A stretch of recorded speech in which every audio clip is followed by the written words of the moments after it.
Dainis Gašpuitis, bankas ekonomists, ir mūsu noslēdzošais, un Daini, man nav iedrošinājuma rezultātā. Dainis stāv starp mums un pusdienām, un tas ir pats grūtākais uzdevums, ko šeit paveikt. Izturīgākie paliek. Jā, kāds 15 minūtes mums vēl ir. Nebūs tik traki. Bet katrā ziņā noteikti arī ekonomikas apskats notiek mums šeit svarīgs. Ministrs iesāk ar tādu diezgan pesimistisku bildi, kas notiek apkārt. Varbūt, ka ir kaut kas optimistisks, ko mēs varam tur ieraudzīt.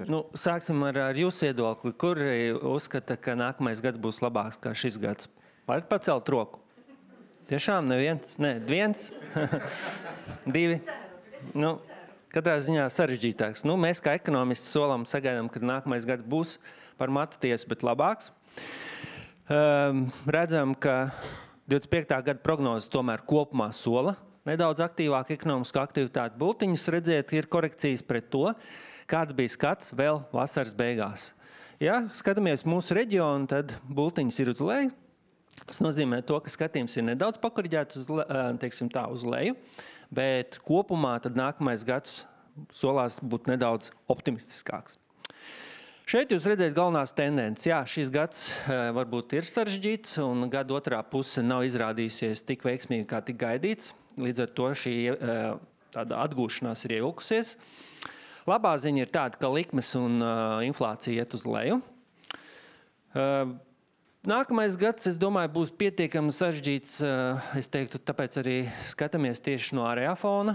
Tas, kas notiks globālajā politikā, arī globālajā ekonomikā. Īpaši mums svarīgs būs tas, kas notiks ap NATO. Un šeit varbūt aizteikšos priekšā, kas uz jums, uz grāmatažiem, ir atkarīgs.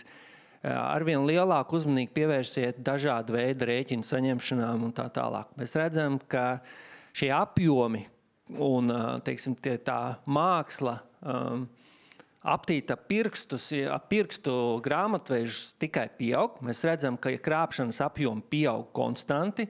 Šie veidi kļūst arvien izsmalcinātāki, līdz ar to pievērsiet, pārunājiet arī ar vadību, lai šīs iespējas samazinātos.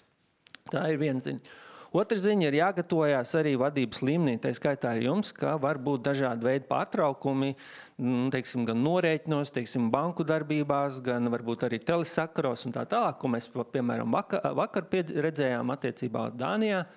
Citiem vārdiem sakot, šie ģeopolitiskā situācija un dažādi veidi sabotāžas ietekmēs visu mūsu darbību. Lūk, līdz ar to. Fiskālie izaicinājumi jūs jau dzirdējāt, ja? Finanšu ministrija mums ir sagatavojis atkal jaunums. Skaidrs, ka šie izaicinājumi nav tikai mums, bet tie praktiski visā Baltijā, visā Eiropā. Līdz ar to izmaksas ir augstas, mums nepieciešamības daudz, un ir skaidrs, ka varbūt tas vilnas nodokļu palielināšanas virzienā ir tikai aizsācies arī, Latvijā, gan arī Eiropā. Un šeit varbūt iziesim cauri bildītēm, nedaudz atslāpstot pēc tās informācijas, kas jums bija pirms manis. Bet kopumā, jā, tie, kas darbojās apstrādes rūpniecības daļā, tur mēs redzam, ka šī lejupslīde zināmā mērā saglabājās. Tie 20 mēneši pēc kārtas arī Latvijas apstrādes rūpniecības sektorā situācija nav labāka.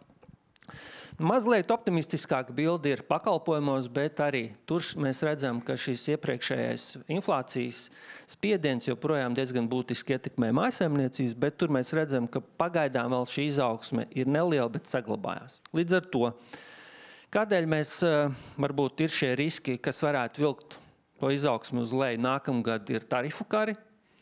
Pašu tarifu ietekme kā tāda varētu nebūt pati būtiskākā, bet tas, ka, piemēram, jūsu uzņēmums skar nenoteiktība par to, uz kuru tirgu tad varētu sūtīt un kādi tad būs tarifi un par kādu cenu tad pārdot. Šī nenoteiktība var ietekmēt daudz lielākā mērā nekā tiešā veidā tarifi. Bet ir skaidrs, ka nākamajā gadā šī tāda pretstāvība rīvēšanās tikai pieaugs. Mēs redzam, ka, piemēram, ASV tirgus Lietuvai un Igaunijai ir jau starp top 5 tirgiem. Mums varbūt netik būtiski, bet ir top 10. Un ir skaidrs, ka arī tas sarežģīs, piemēram, jūsu uzņēmumu darbību. Ja, piemēram, cīņa starp ASV un Ķīnu sāsināsies, kas nozīmē to, ka, ja Ķīnai būs grūtības pārdot preces ASV, tad pilnīgi noteikti, ka viņi centīsies pārdot citu vietu, un arī Eiropa ir bagāts tirgus, kur viņi arī centīsies to darīt. Līdz ar to spiediens, dempings arī ir iespējams, kas noteikti arī radīs nevienam uzņēmumu Eiropā pietiekami tādus sarežģītus laikus. Šeit es gribēju piebilst par enerģijas cenām. Jā, šobrīd mēs par to daudz nerunājam. Varbūt naftas ziņā mēs esam nedaudz relaksēti, jo cena ir gājusi uz leju. Varbūt mēs vēl šobrīd neredzam to degvielas uzpildu stacijās dēļ tā, ka dolārs ir nostiprinājies un eiro ir vājinājies. Bet kopumā naftas cena ir gājusi leju, kas varbūt ir tāds labs aspekts tajā, ka ja tas turpināsies, tas diezgan spēcīgi varētu iedragāt Krievijas spēju un vēlmi turpināt karu. Bet šeit mēs redzam, ka nedaudz pēdējos mēnešos ir gāzes cena gājusi uz augšu. Te parādās tāda viegls stresiņš, bet ne pārmērīgs, lai šobrīd satrauktos. Bet pamatlieta ir tāda, jā, ka pašreizējās tendences, un ja mēs skatāmies vēsturiski pirms šī lielā buma, gāzes cenas ir vidēji augstākas nekā tas bija, kas nozīmē to, ka Eiropas konkurētspēja kopumā ir diezgan tādā problemātiskā situācijā, kas arī diezgan būtiski ietekmē to, ko es rādīju, situāciju rūpniecības sektorā. Un to izjūt ļoti spēcīgi tie, kas ir energointensīvi uzņēmumi, un tādēļ, piemēram, tādi lieli Eiropas uzņēmumi pārceļās uz citiem reģioniem, uz ASV vai uz to pašu Ķīnu. Šeit, kas mums interesētu pamatā, labā ziņa, kā es teicu, inflācija šobrīd ir daudz maz iegājusi tajā līmenī, ko centrālās bankas uztver relaksēt. Līdz ar to centrālās bankas var uzsākt likmju mazināšanu. Ar mērķi un nedaudz arī varbūt, ja mēs skatītājos vasaras beigās, tad šī trepe bija pakāpeniskāka. Te kaut kur viņi iezīmē. Šobrīd mēs sagaidām, ka likmes jau decembrī un arī visu nākamo gadu diezgan strauji tiks rauts uz leju. Jau, kā es teicu sākumā, šobrīd šī atgūšanās ir ievilkusies un centrālām bankām ir apstākļi un arī nepieciešamība nedaudz atdzīvināt ekonomiku, lai tā nauda, kuras mēs maksājam par kredītiem, aizietu patēriņā. Līdz ar to tas ir tas arguments, kādēļ mēs tomēr redzam nākamo gadu maz drusciņu, bet labāku. Jā? Dēļ tā, ka šī patēriņa sloks, kas bija procentu likmju tādā veidolā, šobrīd uzsāks diezgan strauju lejupslīdi. Jā? Mēs jau redzam, ka tas ir sācies, bet pātrināsies. Kā es teicu, šīs apstrādes rūpniecības, jeb konkurētspējas problēmas norāda uz to, ka Eiropas smagsvaru ekonomikās izaugsme būs pietiekami lēna. Tas rada arī šīs, ko mēs redzam, politiskās problēmas, bet varbūt arī nedaudz pamainījies tas, teiksim, tāds dalījums, ja mēs ilgstoši pirms tam runājam, ka ziemeļos ekonomika ir spēcīgāka un tur dienvidos īsti neiet. Vismaz īslaicīgi šobrīd redzam, ka dienvidos izaugsme ir spēcīga. Īpaši Spānijā, tas daļai balstās arī ar mūsu atbalstu, jo mēs redzam, ka arī latvieši un kopumā eiropieši diezgan aktīvi ceļo. Ja? Un turisms ir viens no tām nozarēm, kur šī izaugsme ir ļoti spēcīga.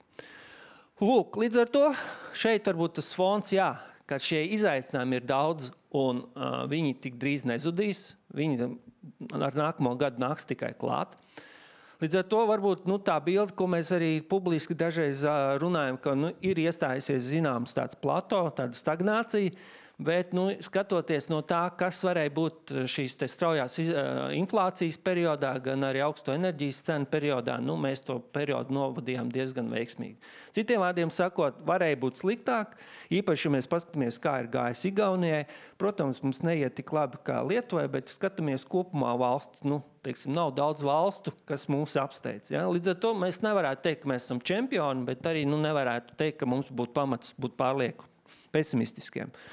Līdz ar to ir skaidrs, ka arī tās nozares, kas ilgstoši, teiksim, uz kurām mēs cerējām, ka tās virsīs mūsu izaugsmi, ir sevi izsmēluši, piemēram, tranzīta sektors, arī finanšu sektorā, šie te pakalpojumi, fintechos mēs to vilni esam nedaudz nogulējuši. Līdz ar to šobrīd mums tā impulsa nav daudz spēcīga, bet mums ir pamats tos veidot, un savā ziņā es teiktu, ka nav pamats būt arī pārlieku pesimistiem. Jā, un, protams, mēs runājam par to, ka inflācija arī Latvijā ir diezgan būtiski samazinājusies. Viņa gan turpmākajos mēnešos pātrināsies, varētu pārsniegt arī 2%, pietuvoties 3%. Bet kopumā varbūt tas, ko arī cilvēki vairāk izjūt, redzam pakalpojumos, tur šī inflācija pietiekami strauji pie 5%, kas arī raksturo to diezgan atšķirīgo situāciju, ko redzam arī pasaulē, kad dažādām sabiedrības grupām šīs tendences ir atšķirīgas. Ja? Citiem vārdiem sakot, ir daudz sabiedrības grupas, kuras izjūt vēl joprojām spēcīgu šo te inflāciju un kurām algu pieaugums joprojām, ja tā teikt, nav bijis tik izteikts, kā mēs skatāmies, ja runājam par vidējām algām. Jā, šeit vienkārši raksturot to globālo bildi ar attiecībā, kas ir Baltijā, ka apstrādes rūpniecībā tā situācija mazliet stabilizējas, ja, iet uz tādu stabilizācijas posmu. Visticamāk, pie izaugsmes atgriezīsimies kaut kad nākamā gada vidū. Jo redzam, ka pagaidām tā nenoteiktīgi ietekmē, ja, diezgan šie te jaunie arī pasūtījumi norāda uz to, ka nekas strauši šobrīd pozitīvs nesolās, bet kopumā tas, ka atdzīvojās, tendences ir redzams, būvniecības sektors arī atdzīvojas. Skandināvijā, jā, tas atdzīvošanās temps ir diezgan vājš, bet tā virzība ir. Ja?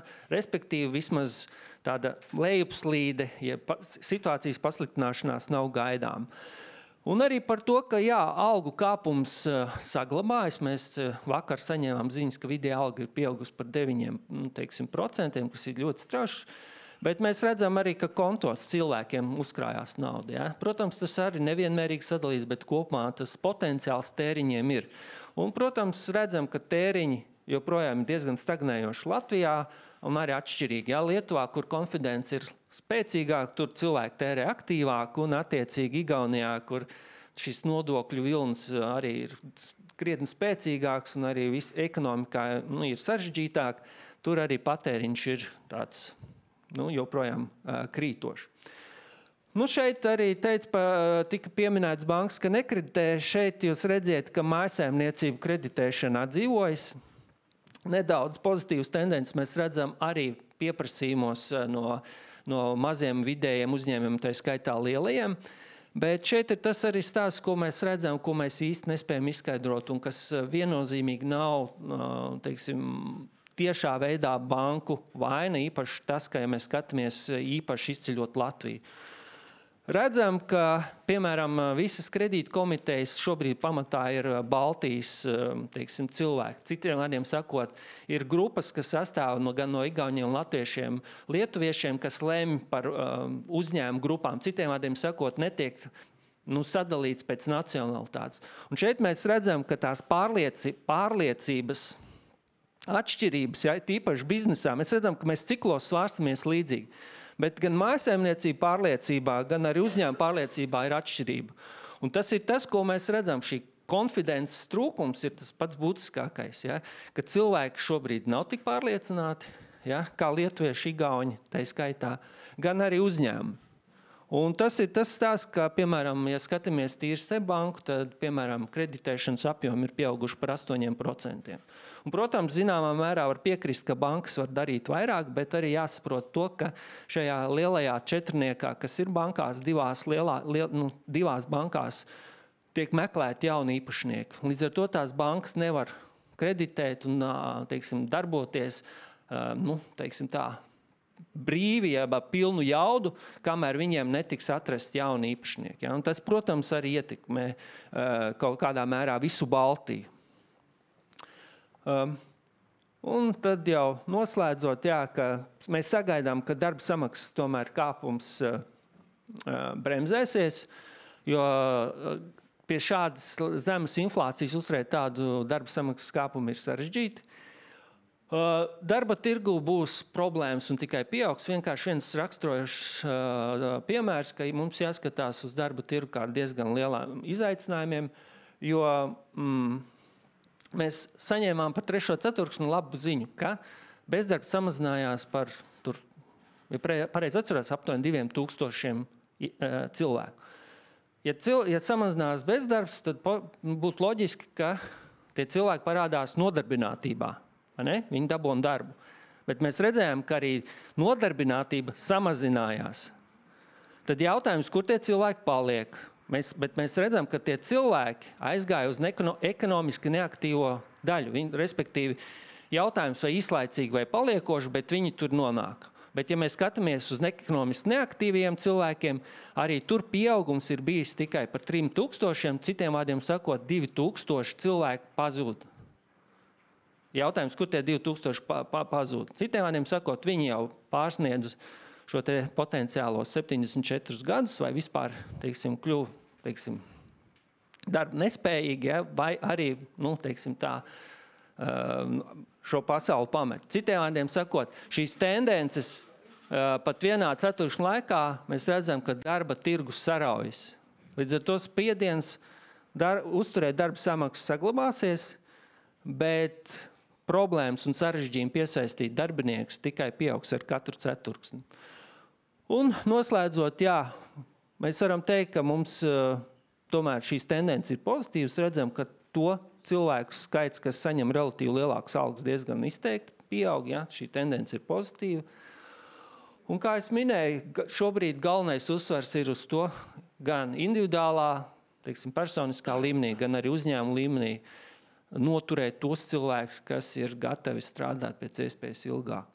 Jo mēs redzam, ka ar dzimstību mums praktiski risinājumi nekādi īsti, es nezinu, ko tur īsti var izdomāt valsts, uz imigrāciju sabiedrības, ja cilvēki paši to nevēlas. Ja citiem vārdiem sakot, imigrācijai sabiedrības arvien, negatīvāk noskaņotas, kaut kādos aspektos mēs no tā neizvairīsimies, jo šī stabiņa iet uz augšu. Un te piebildīšu arī vienu no tām lietām, kāpēc ir svarīgi arī tas dokumentēt, ka tika pārlikts tas 1% punkts no mūsu uzkrājumiem, uz to pirmo līmeni pensijām, ka ja šobrīd ir iespējams to diezgan brīvi indeksēt, dēļ tā, ka arī darba samaksas pieaugums joprojām ir spēcīgs. Citiem vārdiem sakot, kamēr uzņēmēji strauji turpina celt algas, saglabājas arī valdības spēja indeksēt pensijas.